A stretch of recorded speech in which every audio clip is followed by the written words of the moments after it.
Okay, in a quarter cup of hot oil, we're putting 1 cup of flour. Basil, because basil keeps the flour from getting bugs. And we're just creaming it with some oil, the flour. We're going to brown it a little bit. Yeah, I'm going to probably put enough oil in it. Huh? I'm going to put enough oil in it. All right, a little bit more oil.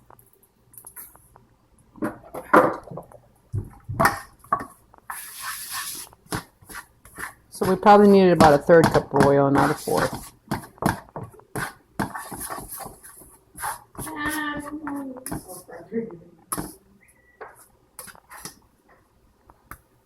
This is pretty much the basic recipe and method for any kind of gravy. Yep.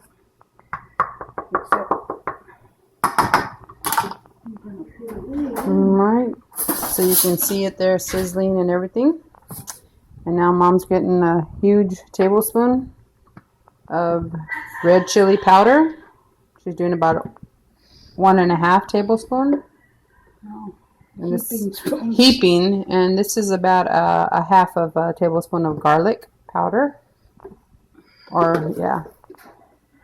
And then we got about a big tablespoon of oregano, and she's just going ahead and refining it there a little bit with her hands.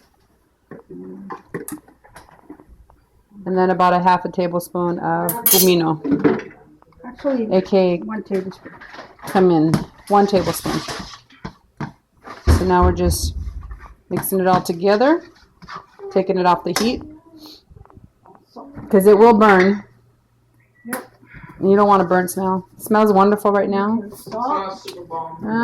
Pretty about a 1/2 tablespoon of salt, and probably about a teaspoon of pepper. And then again, taking it back to the fire, and we're gonna put it all together. Just continue to just mince it, like, well, smash it. What would you call that, Mom? Smashing. Smashing it. Let me see. Let me get water. All right, and now we're just gonna add some water, and this is gonna make for our roux for our red chili. Peanut butter is optional. Peanut butter at this point is, well, not at this point, but is optional. Creamy peanut butter. Lots of Actually, it would be people do. And you would actually mash it in with this right here if you did peanut butter. Mm-hmm. And how much peanut butter would you use for about this much red chili, Mom? About a tablespoon. About a tablespoon of smooth peanut butter, if that's an option. And it does give it a nice taste. You just don't really realize it.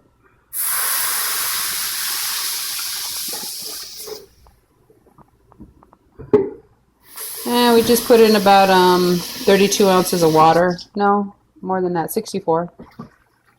Basically, almost a 1/2 gallon. So now we're just going to stir it and stir it. We're going to eventually just work out all the lumps. This is pretty much the rest of the process. You have the recipe now for red chili.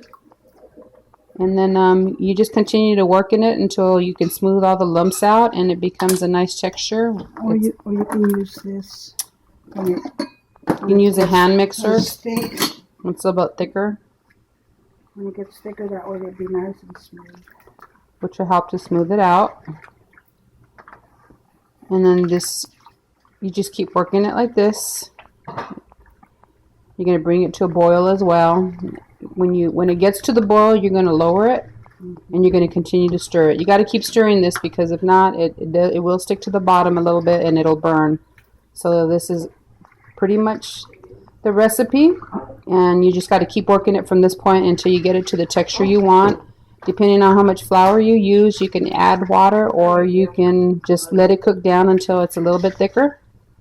And that's pretty much it. Anything else to say, Mom?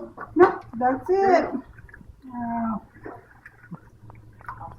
Red chili. Then after that, you pour it over your enchiladas, or you just start adding, once you get it cooked all the way and your texture, you can start adding corn tortillas for chilaquiles. With cheese on top. And you top it off with cheese, but this is the essence of red chili recipe right there.